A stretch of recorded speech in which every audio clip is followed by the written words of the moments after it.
This is Ahval Online, meeting point of accurate news and free comment on the current affairs of Turkey. Welcome to our podcast series.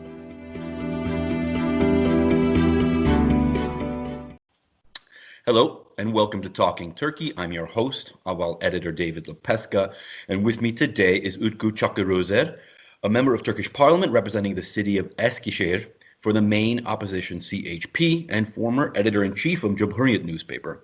Hello, Utku, and thanks for joining us. Hi, David. Thanks for inviting. You're welcome. We are talking on April 21st, about 40 days since Turkey reported its first coronavirus case. It now has more than 90,000 cases, seventh most in the world, and more than 2,100 people have died. President Erdogan and his government have been widely criticized for a coronavirus response that many have seen as sluggish and uncertain, and they've repeatedly taken steps to undermine corona response efforts in cities and provinces run by your party, the CHP. This has included shutting down municipal fundraising campaigns in Turkey's two largest cities, Istanbul and Ankara, then launching investigations just last week into those cities' mayors. The government has also clamped down on municipal efforts to deliver bread to locals, to provide free soup and meals, and offer buildings to be used as field hospitals. What is your view of this approach, Utku? Why does the Turkish government seem to be stopping its major cities from taking care of their own citizens? This, to me, it seems like a political strategy that could backfire. Yeah. When we look at different countries in the world, I mean, in most of the countries, I mean, opposition and governing parties are struggling hand in hand, shoulder to shoulder to get rid of this coronavirus pandemic. But it is very disappointing to see the Turkish government targeting the municipalities, the metropolitan municipalities, which are handled by the opposition, our CHP, our party. It is very much controversial, but we can see the reason. It's easy. So Mr. Erdogan and his party, they don't want the people to see the mayors, the municipalities helping them in the very difficult conditions that Turkey is surviving. So it's as you also said, it's a very clear political strategy, to disable the municipalities and let them be seen by the people as not serving, not doing their job. But whatever they do, I mean, the CHP municipalities are struggling hard to help people, poor people, unemployed people who are really having difficult times. You are now in Eskişehir or Ankara? I am now in Ankara. Okay. I'm outside of Turkey, like many of our listeners. Could you please give us a sense of how people in Turkey, in these cities, are responding to these moves by the government? Do the citizens understand that, to a certain extent, their own government is further endangering them by stopping their local governments from responding to public health concerns? Yeah, I mean, I guess people are seeing, I mean, what the real intentions of the government. But as I said, it's very disappointing not to work together, I mean, the central government and the local governments, and in city level struggle, they're excluding the municipalities. They're both prohibiting the municipalities to do their own services, but they're also excluding municipalities from the many central government efforts. So actually, people are also very much seeing that the government has taken the necessary steps from the very beginning by lagging. I mean, delayed. I mean, there has been a scientific council, advisory council, that the health ministry has sort of built up among doctors. However, all the recommendations of the scientific committee has been taken into consideration by, as I said, by delays, by critical delays. I mean, like we came to the point of weekend curfews only after a month. It could be taken early. Even our mayors, like Istanbul Mayor Mr. İmamoğlu, has sort of asked for a 2-week curfew in Istanbul at least, but they never listened to his recommendations. I spoke to Berlin-based analyst Sinem Adar yesterday, and she said the government's approach of halting or interrupting corona response in opposition-run cities, highlighted the extent of the legitimacy crisis facing this government in the wake of the economic crisis and the falling lira and last year's local elections losses. Would you agree? Does this show the desperation of President Erdogan and the AKP? Yeah, I mean, it is for sure that there are some political motives behind this strategy. Actually, I mean, if they have taken a lesson from the 31st March elections or the 23rd June second elections in repeat elections in Istanbul. Yeah. I mean, they should do vice versa. I mean, to the extent that you polarize the country, I mean, people are very uncomfortable. People do not want the country to be polarized. People want their problems to be solved, to be dealt by either by the local government, if it's local issues, or by the central government. I mean, the unemployment rate is very high and is increasing because of this coronavirus pandemic. Many workplaces are shut down, as you know. So people really have real problems, and they want it to be solved. But looking at the government's policies or propositions, they do not really see that the government is really understanding the issue, or really, you understand me, really getting the importance of this issue. Still, I mean, the many thousands of workplaces are open, like the factories are open. Hundreds of thousands of workers are going there. They work in the morning and then coming back to home, where the elderly and the youngsters are at home. So that's why we became the seventh in the world. Seventh most cases, yeah. Yeah. Speaking of addressing people's needs, the government has shut down soup kitchens in Antalya, Mersin, and Eskişehir, all cities controlled by the CHP. You are a parliamentarian for Eskişehir, where the soup kitchen, I heard, had become a crucial source of food during the pandemic for a growing portion of the community, including students and many unemployed people, as you mentioned them. Could you tell us what you've been hearing from Eskişehir? What's the local impact of this being shut down, and how have people responded to it?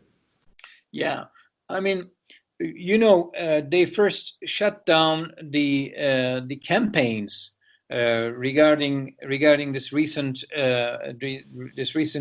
coronavirus pandemic.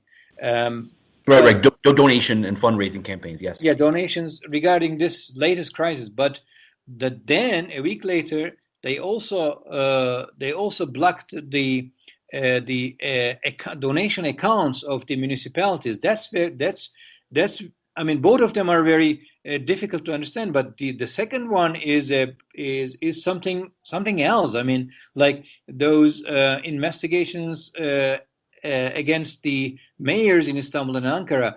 I mean, in Eskişehir, this soup kitchen that you mentioned has been built up 25 years ago, and it was working with the donations of people, philanthropists, people, I mean, for the last 25 years. So, and it helps poor people, students, I mean, unemployed, many people, thousands of people are getting getting their food from those soup kitchens. Also, the Eskişehir metropolitan municipality is using the soup kitchen for 25 years, but also district level Odunpazarı municipality was also using their soup kitchen for the last 13 years. It was the AK party mayor who has opened the one in Odunpazarı municipality, and now it's run by CHP mayor, and now they also blocked the accounts of this soup kitchen too. And what were they doing? They were just serving food to elderly people, to poor people, to handicapped people. So I don't know whose interest to shut down these soup kitchens, to block their accounts. I'm having difficulty to understand, and also the people of Eskişehir are also having difficulty to understand. It was the day before yesterday that they have closed one hospitals which in Adana, which has been prepared for the struggle against pandemic. And also in Mersin, as you also witnessed, that they also prohibited the municipality to serve bread, free bread to people, which is very fundamental necessity. Yeah. Last week, Turkey's parliament approved a prison amnesty bill that aimed to reduce overcrowding and thus the risk of a massive COVID outbreak in the prisons. Some 90,000 prisoners were either permanently or temporarily released, including mafia bosses, child pornographers, internet predators, and other petty criminals. Tens of thousands of political prisoners, including journalists like Ahmet Altan, activists like Osman Kavala, and politicians like Selahattin Demirtas, remain in prison, where most health experts say they are now at serious risk. Your party, the CHP, is challenging this amnesty law in court. What are your thoughts on the amnesty and the sort of impact it's going to have? Yeah, they brought, actually, probably they were the governing bloc, AK party and MHP. Probably they were planning this early before this coronavirus pandemic, but they brought it. Maybe they thought it was the good timing to pass it, to release those prisoners that you mentioned. Those thieves, racketeers, and many involved in many crimes like bribery, etc. But we kept saying in the parliament, and we still say and challenge in the courts, that this is unfair, this is not equal, this is not just. Now, they brought it to ease overcrowding in jails. But at the end of the day, now what we have is that you have maybe more than 90,000 convicts, being free, but on the other hand, you have tens of thousands of detainees who are not yet convicts because their their court procedures are continuing. You keep those around maybe 90,000 detainees in prisons while you are freeing the convicts. Those detainees are not even convicts now because they're not. It's not. Their court procedures are not yet finalized. This is number one. Inequality or injustice. On the other hand, this law has excluded those people you also mentioned, those people who are jailed because of their thoughts or expressions which are all peaceful expressions or thoughts. We were talking about journalists, we're talking about academicians, we're talking about politicians. So they have been left to face this virus in the prisons. So we said that, and we are challenging this in the Constitutional Court, that this exclusion is not acceptable. This is against Constitution. Violation of the Turkish Constitution. So we challenge this in the the Constitutional Court. We tried to change this law in the Parliament, first in the committee, then in the General Assembly, but the governing bloc refused our round. I mean, we gave maybe more than 200 proposals to change the law, but they most of the time they just rejected. Maybe all of the proposals they rejected. So they haven't done any corrections, betterments in the law. And is that process done now? That appeal by the CHP, is it over? Now it's been, it has passed through the Parliament, approved by the President. Right. But now we have the right to challenge it in the Constitutional Court. We're preparing our appeal to the High Court. I mean, and we hope and we expect, and if Turkey is to be a rule of law state, a democratic country, it has to be corrected in the by the Constitutional Court. A Gaziantep man who had been in prison for abusing his wife was released in the amnesty, and maybe you heard this past weekend, he reportedly killed his 9-year-old daughter. And then early Monday morning, Mumtaz Şenel, the mayor of Yeşilova, and his wife Fatma were shot in their home several times.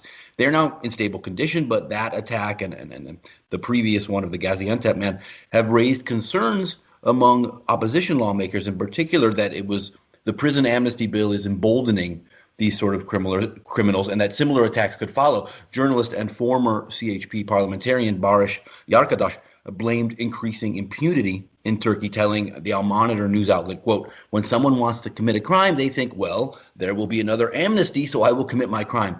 Do you agree with Yarkadaş? Are we seeing a growing impunity among criminals in Turkey?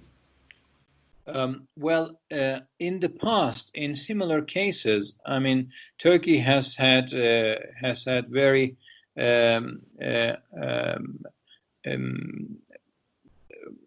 sad experiences after this kind of laws has passed, amnesty laws has passed.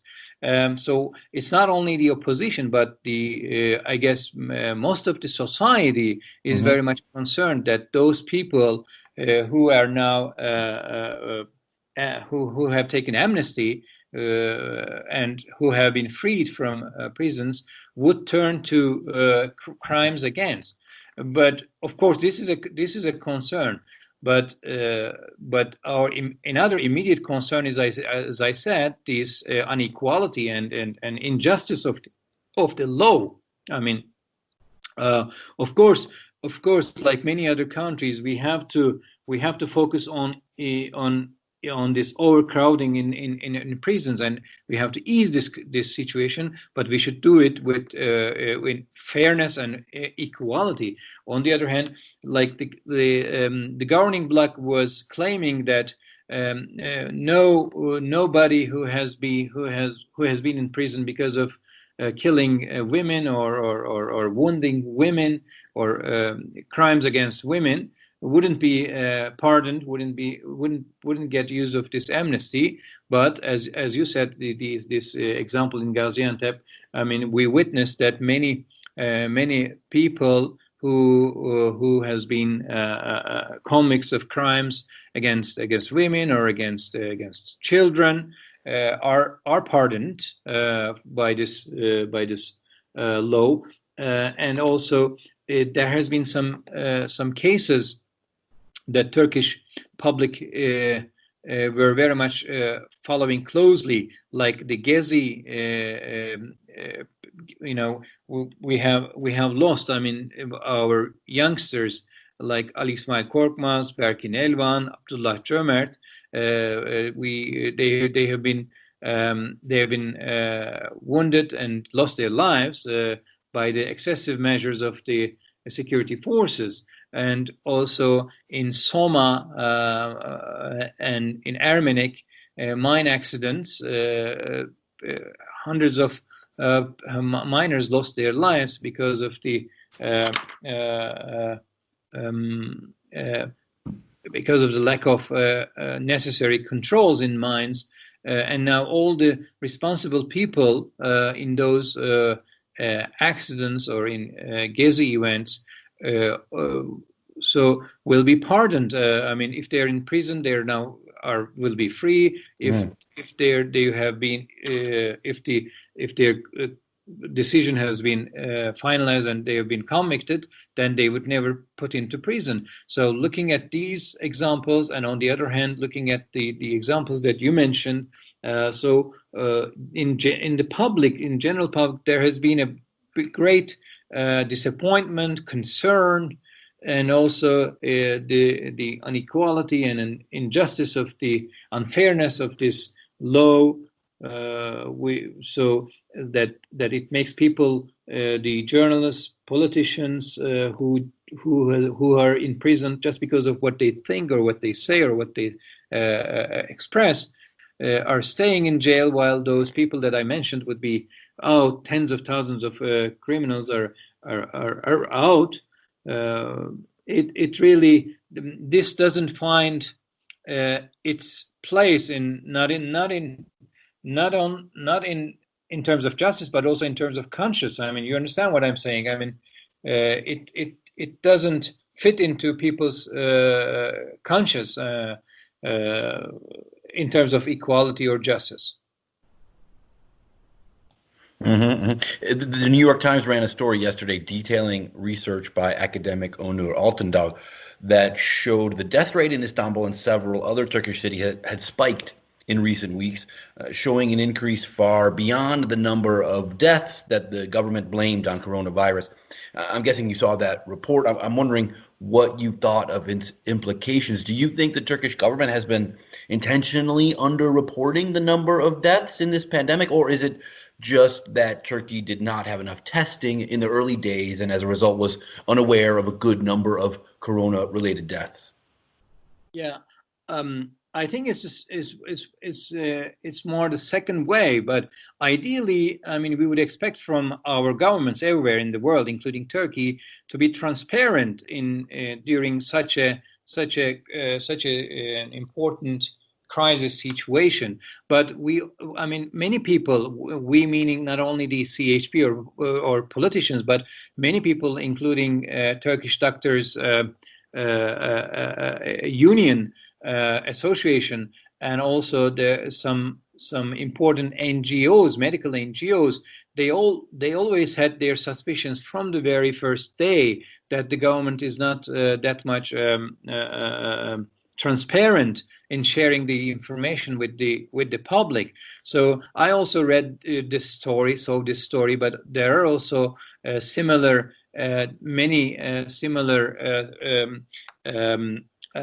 scientific information or research among Turkish doctors or NGOs, which seems to be they're very prominent NGOs are sort of running this kind of researches, and the suspicions are rather increasing rather than decrease. I mean, after all these stories or researches. So what the government should do is to really to be transparent and to be open to all these researches. From the very first day, the number one mistake was not to invite, for instance, Turkish Doctors Association to this scientific committee that I mentioned earlier, and also the Pharmacists Union, Pharmacists Association, Turkish Pharmacists Association has not been invited to this scientific committee. If they have been part of this scientific committee from the day one, then probably they would challenge, or they would challenge the government to be more transparent in terms of vague issues or gray zones regarding the information about the cases, about the tests, etc. But you're also right, or those people, I'm one of them, from the day one, the tests were not enough, like they were not transparent, but the tests were not enough. Like we started with around 3,000 or 2,000, 3,000 tests a day. Now it's past 40,000. It's around 50,000 tests per day. I mean, if it could be done in the beginning. The necessary tests could be done. Maybe the data that we are seeing now would be different.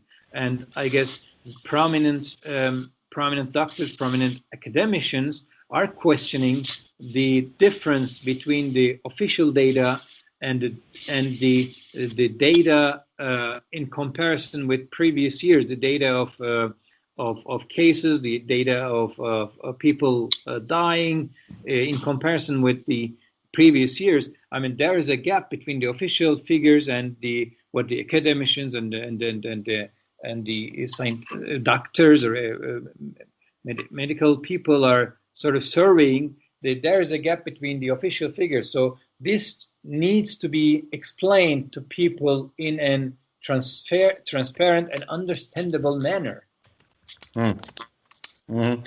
Connected to this issue of transparency and the free flow of information, Reporters Without Borders released its annual World Press Freedom Index today, with Turkey coming in at number 154, which is actually an improvement from the last 2 years when Turkey ranked 157th.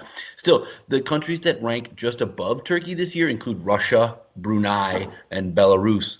And already during this pandemic, Turkish authorities have investigated thousands of social media accounts for posts critical of the government and detained hundreds of people. You were a long-time journalist before your political career. What does it mean to you that Turkey is now globally recognized for having terrible press freedom? This is part of Turkey's international reputation now. Yeah, unfortunately, it's not new. I mean, for years, I mean, especially in the past, like how many years? I mean, 5 or 6, maybe more years. I mean, Turkey has become known as a country which jails its journalists. It's a pity. I mean, and also someone coming from a journalistic background. I mean, it's really a big. What can I say? I mean, it's a pity. It's.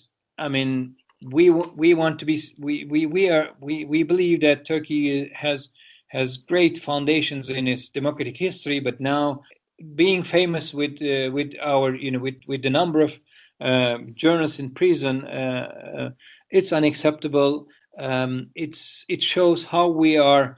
In early 2000s, as you also remember, Turkey has been accepted as a full member candidate to European Union because of fulfilling the political criteria, which included press freedoms. And now, after around like 18 or around 2 decades later, now we're going backwards. I mean, we're very much far from fulfilling the political criteria. And especially in the media freedoms, it's a shame. I mean, you understand the word I was looking for. It's a shame that we are remembered, we are known by the world as the biggest journalist prison in the world. And you said we just have stepped up three steps. I mean, it doesn't mean anything. Journalists are still in jail. And even in this pandemic times, the government is suing journalists just because of what they write, just because of what they publish. And even in this latest law that we were talking about regarding the prisons, they even put an article, and unfortunately it passed through, that some newspapers would be banned from entering into prison. Those newspapers which are punished by the state advertising agency, they wouldn't be able to be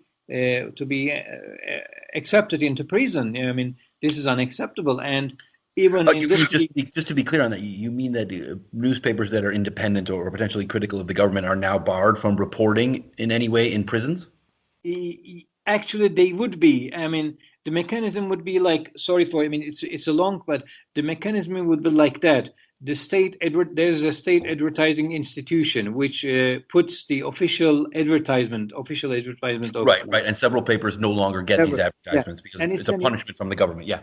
Yeah, I mean, it's an important income for these newspapers. So now this agency has started in the last a year, let's say, started to punish newspapers, without any judicial decision. Because of what they write or because of their headlines, etc. So when as a newspaper, when you cannot get advertisement from this agency consequently 6 months, then you are not eligible to get advertisement. And when you become a newspaper, you are not eligible to get advertisement from this agency. Like if you're banned by this agency, then you will also be automatically banned from entering to the prisons. I mean, you understand what I'm saying? The mechanisms. Wow. So only newspapers that receive these government advertisements that are basically approved by the government will now be able to report in prisons where there could be a massive outbreak of coronavirus.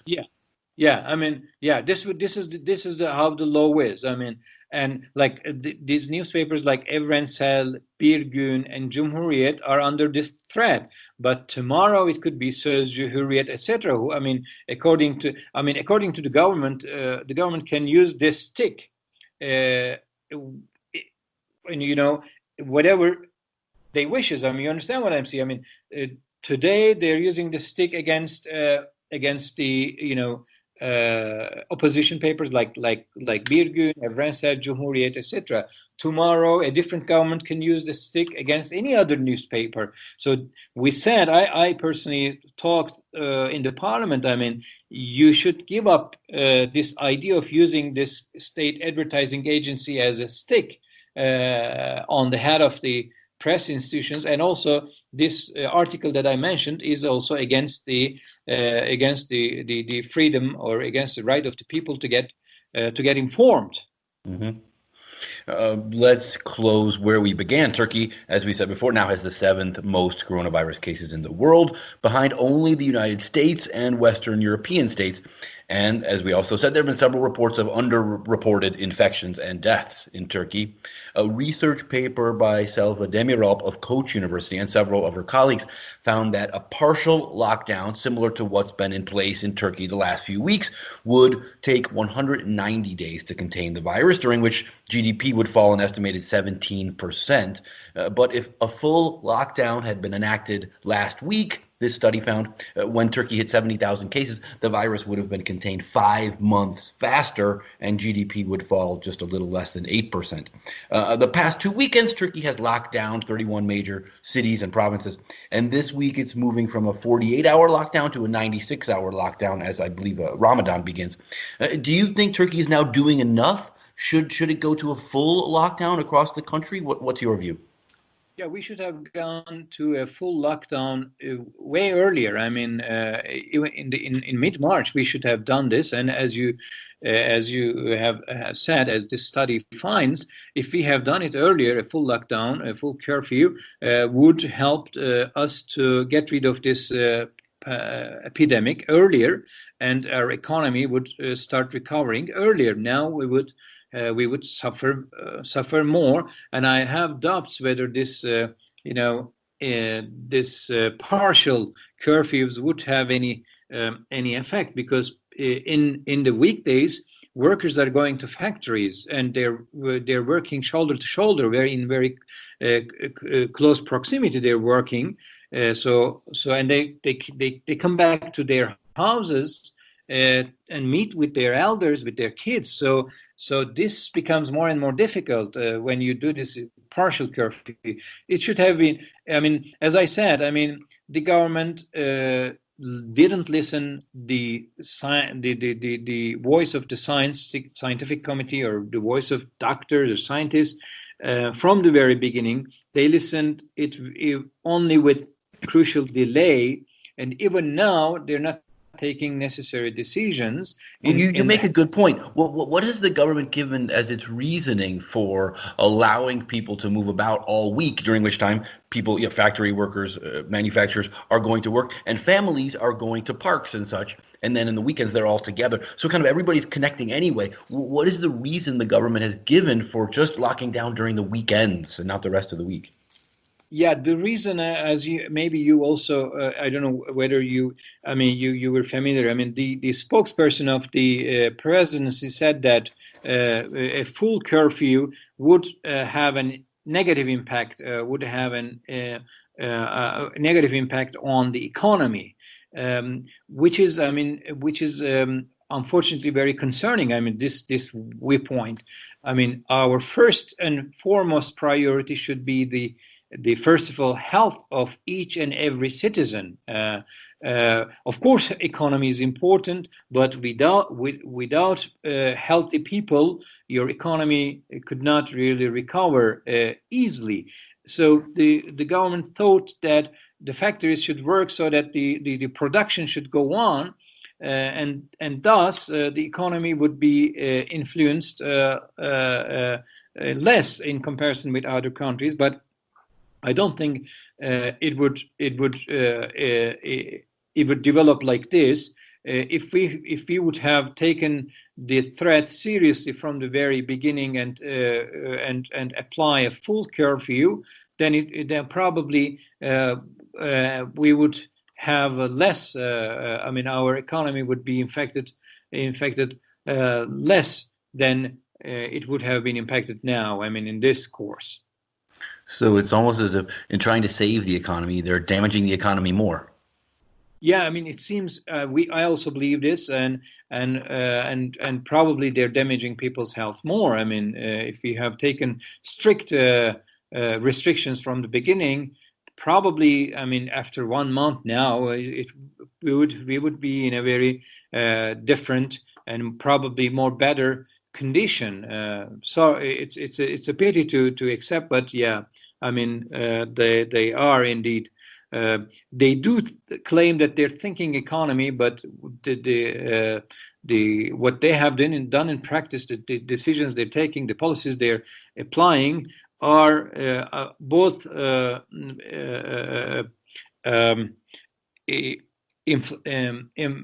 affecting people's lives negatively and affecting the economy in a very negative manner. Utku Cakirozer, member of Turkish Parliament for the main opposition, CHP. Thank you so much for your time and insight. It's been a pleasure talking to you. Thank you very much for inviting me.